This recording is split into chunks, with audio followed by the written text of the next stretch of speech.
Šogad Baltajā naktī, kad tai aprit 20 gadi Rīgā, būs skatāmi divi mākslinieka Luka Džerama mākslas darbi.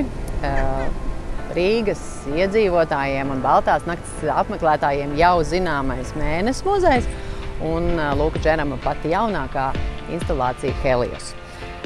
Instalācijas ir divi no mākslas darbiem, kas iekļaujas mākslinieku sērijā par astronomijas objektiem. Un Rīgā Baltajā naktī ir bijis gan projekts Gaia, gan projekts Mars.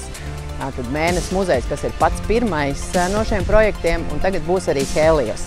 Līdz ar to jāteic, ka Baltā nakts ir devusi iespēju apskatīt visu mākslinieka radīto astronomijas objektu sēriju savām acīm. Mākslinieks pats ir teicis, ka viņam ir svarīgi radīt mākslu, kura rosina apmeklētāju domāt, kura ļauj skatīties tālāk varbūt par to, ko mēs ikdienā saredzam, un meklēt kaut kādus arī savus skaidrojumus lietām, kuras šķiet varbūt ir pašsaprotams, bet par kurām mēs līdz galam neaizdomājamies. Gan Mēnesis muzejs, gan Helios būs apskatāmi no 5. līdz 7. septembrim.